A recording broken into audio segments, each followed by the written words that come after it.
ಎ9 ನ್ಯೂಸ್ಗೆ ಸ್ವಾಗತ. ನಾನು ಅಮೀನ್ ಶೇಖ್. ನಿಶ್ಚಿತಾರ್ಥ ಹಾಡು ಮಾಡಿದ್ದಕ್ಕೆ ಯುವಕನ ಹತ್ಯೆ ಮಾಡಲಾಗಿದೆ ಅಂತ ಎಸ್ಪಿ ಋಷಿಕೇಶ್ ಸೋನಾವಾಣಿ ಅವರು ಹೇಳಿದರು. ವಿಜಯಪುರ ನಗರದಲ್ಲಿ ಮಾಧ್ಯಮದ ಜೊತೆಗೆ ಮಾತನಾಡಿದ ಅವರು, ಆಯನ್ ಶೇಖ್ ಕೊಲೆ ಆಗಿರುವ ದುರ್ದೈವಿ. ಇನ್ನು ಕೊಲೆ ಆರೋಪಿ ಹುಸೇನ್ ಸಾಬ್ ನಂದಿಹಾಳ ಬಂಧಿಸಲಾಗಿದೆ ಅಂತ ಹೇಳಿದ್ರು. ಅಲ್ಲದೆ ಮೃತಪಟ್ಟಿರುವ ಆಯನ್ ಪುಣೆ ನಿವಾಸಿ ಆಗಿದ್ದಾನೆ. ಆದರೆ ಹುಸೇನ್ ಸಾಬ್ ನಿಶ್ಚಿತಾರ್ಥವನ್ನ ಆಯನ್ ಹಾಳು ಮಾಡಿದ್ದಾನೆ ಅಂತ ಆತನನ್ನ ಕೊಲೆ ಮಾಡಿದ್ದಾನೆ. ಅದಕ್ಕಾಗಿ ಕೊಲೆ ಆರೋಪಿ ಹುಸೇನ್ ಸಾಬ್ನನ್ನ ಬಂಧಿಸಿ ಮುಂದಿನ ಕಾನೂನು ಕ್ರಮ ತೆಗೆದುಕೊಳ್ಳಲಾಗಿದೆ ಅಂತ ಹೇಳಿದರು. ದಿನಾಂಕ 24 ಡಿಸೆಂಬರ್ ಅಂದು ಗೋಲ್ ಗುಂಬಜ್ ಪೊಲೀಸ್ ಠಾಣೆಯ ವ್ಯಾಪ್ತಿಯಲ್ಲಿ ಹಕೀಂ ಚೌಕಲ್ಲಿ ಒಂದು ಕೊಲೆ ಪ್ರಕರಣ ದಾಖಲಾಗಿರುತ್ತದೆ, ವರದಿಯಾಗಿರುತ್ತದೆ. ಇದರಲ್ಲಿ ಒಬ್ಬ ಅಯಾನ್ ಅನ್ನುವನ ವ್ಯಕ್ತಿಗೆ 19 ವರ್ಷ ವಯಸ್ಸಿನ ಅಯಾನ್ ಇವನಿಗೆ ಯಾರೊಬ್ಬ ಕೊಲೆ ಮಾಡಿದ್ದಾನೆ ಅಂತ ಮಾಹಿತಿ ಬಂದಿರುತ್ತದೆ.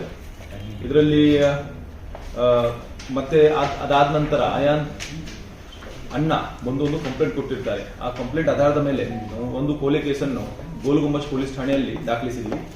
ಇದರಲ್ಲಿ ಕಂಪ್ಲೇಂಟ್ ಪ್ರಕಾರ ಅಯಾನ್ ಮತ್ತು ಅವರು ಮತ್ತೆ ಕೆಲವು ಗೆಳೆಯರು ಎಲ್ಲ ಸೇರ್ಕೊಂಡು ಪುಣೆಯಿಂದ ವಿಜಯಪುರಕ್ಕೆ ಒಂದು ಮದುವೆಗೋಸ್ಕರ ಬಂದಿರ್ತಾರೆ. ಆ ದಿವಸ ಮದುವೆ ಪಹಾಡ್ಖಾನ ಹಾಲಲ್ಲಿ ಮದುವೆ ಆಗ್ತಾ ಇರ್ತದೆ.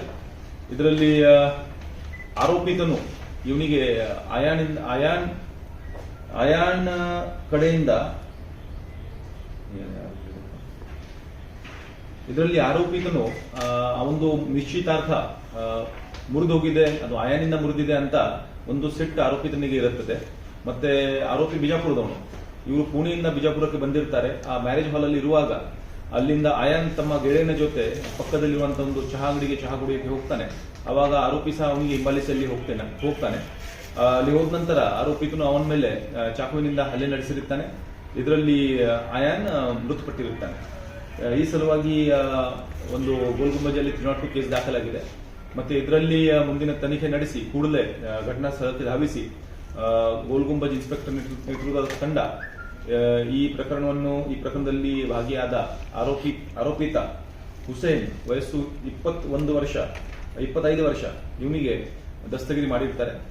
ಮತ್ತೆ ಈ ಪ್ರಕರಣದಲ್ಲಿ ಇನ್ನೂ ಮುಂದಿನ ತನಿಖೆ ನಡೆಸಲಾಗ್ತದೆ. ಸರ್, ಏನ್ ಕಾರಣ ಸರ್, ಏನು ಆಗಿರುತ್ತೆ ಸರ್? ಇದ್ರ ಹಿಂದೆ ಆಗಿದ್ದು ಏನು? ಇದರಲ್ಲಿ ಮೇಲ್ನೋಟಕ್ಕೆ ಈಗ ಸದ್ಯದ ಹಂತದಲ್ಲಿ ಸಿಕ್ಕಿರುವ ಮಾಹಿತಿ ಪ್ರಕಾರ ಇದು ಆರೋಪಿ ಅವನಿಗೆ ಒಂದು ನಿಶ್ಚಿತಾರ್ಥ ಆಗಿರುತ್ತದೆ ಪುಣೆಯ ಒಂದು ಹುಡುಗಿ ಜೊತೆ. ಮತ್ತೆ ಅವು ನಿಶ್ಚಿತಾರ್ಥ ಆಗಿದ್ದಕ್ಕೆ ಮತ್ತೆ ಆಯಾನ್ ಮತ್ತೆ ಹುಡುಗಿಗೆ ಸಹ ಸಂಪರ್ಕ ಇರುತ್ತದೆ. ಈ ಆಯಾನಿಂದಾನೇ ನನ್ನ ಮದುವೆ ನಿಶ್ಚಿತಾರ್ಥ ಒಂದು ಮುರಿದು ಹೋಗಿದೆ ಅಂತ ಒಂದು ಸಿಟ್ಟು ಆರೋಪಿತನಿಗೆ ಇರುತ್ತದೆ. ಆ ಸಿಟ್ಟಿನಿಂದಾನೇ ಇವನು ಸ್ವಲ್ಪ ಆರೋಪಿ ಈ ಭಾಗದಲ್ಲಿ ಬಂದಿದ್ದಾನೆ, ಬಿಜಾಪುರಕ್ಕೆ ಬಂದಿದ್ದಾನೆ ಅಂತ ಗೊತ್ತಾದ ನಂತರ ಅವನಿಗೆ ಹಿಂಬಾಲಿಸಿ ಕೃತ್ಯವನ್ನು ಮಾಡಿರುವುದು ಈ ಹಂತದಲ್ಲಿ ಗೊತ್ತಾಗಿದೆ. ಸರ್, ಅಲ್ಲಿಂದ ಪುನಾದಿಂದ ಯಾರೋ ಇನ್ಫಾರ್ಮೇಶನ್ ಕೊಟ್ಟಿದ್ದಾರೆ. ಇದು ಮದುವೆ ಇದೆ, ಮದುವೆಯಲ್ಲಿ ಯಾವ ರೀತಿ ಗೊತ್ತಾಗಿದೆ ಅದೇ ನಾನು ಹೇಳಿದ ಪ್ರಕಾರ ಆರೋಪಿ ಬಿಜಾಪುರದಲ್ಲಿ ಇರ್ತಾನೆ. ಮತ್ತೆ ವಿಕ್ಟಿಮ್ ಇಸ್ ಫ್ರಮ್ ಪುಣೆಯಲ್ಲಿ. ಮತ್ತೆ ಪುಣೆಯಿಂದ ಇವರು ಮದುವೆ ಅಟೆಂಡ್ ಮಾಡಕ್ ಬಂದಿದ್ದಾರೆ. ಮತ್ತೆ ಏರಿಯಾನು ಅದೇ, ಆರೋಪಿ ಮನೆ ಸುತ್ತಮುತ್ತಲು ಅದೇ ಏರಿಯಾದಲ್ಲಿ ಇರುವುದು. ಯಾವ ರೀತಿ ಗೊತ್ತಾಗಿದೆ ಅದೆಲ್ಲ ಇನ್ನು ತನಿಖೆಯಲ್ಲಿ ಗೊತ್ತಾಗುತ್ತೆ, ಇನ್ನು ತನಿಖೆ ಮಾಡಬೇಕಾಗಿದೆ. ಸರ್, ಅವನು ಅಯಾನ್ ಬಂದಿರ್ತಾನೆ ಸರ್, ಇವನು ಹೋಗಿ ಪರಿಚಯ ಮಾಡಿಕೊಂಡು ಸ್ವಲ್ಪ ಎಲ್ಲ ಟೀಗೆಲ್ಲ ಕರ್ಕೊಂಡು ಹೋಗಿರ್ತಾನೆ.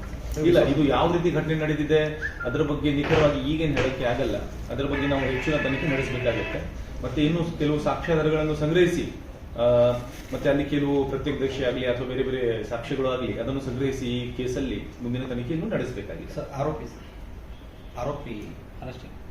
ಅರೆಸ್ಟ್ ಆಗಿದ್ದಾನೆ. ಆರೋಪಿಗೆ ಈಗಾಗಲೇ ನಾವು ದಸ್ತಗಿರಿ ಮಾಡಿದ್ದೀವಿ. ಅವರಿಗೆ ಮಾನ್ಯ ನ್ಯಾಯಾಲಯಕ್ಕೆ ಪ್ರೊಡ್ಯೂಸ್ ಮಾಡಿ ಮುಂದಿನ ಕ್ರಮ ಜರುಗಿಸಲಾಗುವುದು. ಸರ್, ಅಯಾನ್ ಮತ್ತು ಆ ಹುಡುಗಿ ಎಷ್ಟು ವರ್ಷದಿಂದ ಲವ್ ಇತ್ತು? ಆತನ ಏನಾದ್ರು ಅಯಾನ್ ವಯಸ್ಸು ನೋಡಿದ್ರೆ 19 ವರ್ಷ ವಯಸ್ಸು ಅಷ್ಟೇ. ಹುಡುಗಿ ಸಹ ಅದೇ ರೀತಿ ಅದೇ ಏಜ್ ಗ್ರೂಪ್ ಅಲ್ಲಿ ಇದ್ದಾಳೆ. ಸೊ ಅದು ನೋಡಬೇಕು ಎಕ್ಸಾಕ್ಟ್ಲಿ ಏನಾಗಿದೆ. ತನಿಖೆನೂ ಬಾಕಿ ಇದೆ. ನಿನ್ನೆ ಆಗಿರುವ ಘಟನೆ ಈಗಲೇ ನಾವು ಆರೋಪಿಗೆ ದಸ್ತಗಿರಿ ಮಾಡಿದ್ದೀವಿ. ನಾವು ಮುಂದಿನ ತನಿಖೆ ನಡೆಸ್ತೀವಿ. ಹುಸೇನ್ ಹುಡುಗಿನ ಇನ್ನು ನಿಶ್ಚಿತಾರ್ಥ ಮುರಿದ್ರು ಕೂಡ ಆಕಿನ ಇನ್ನೂ ಇಷ್ಟಪಡ್ತಾ ಇದ್ದ, ಬೆನ್ನ ಬಿದ್ದಿದ್ದ. ಈಗ ಇಷ್ಟೆಲ್ಲ ವಿಚಾರ ಈಗಲೇ ಪ್ರಸ್ತಾಪ ಮಾಡಕ್ಕೆ ಆಗಲ್ಲ. ಅದು ನೋಡ್ಬೇಕಾಗುತ್ತೆ. ತನಿಖೆ ಆಗಲಿ, ತನಿಖೆಯಲ್ಲಿ ಎಲ್ಲ ವಿಷಯಗಳು ಬಹಿರಂಗ ಆಗ್ತವೆ.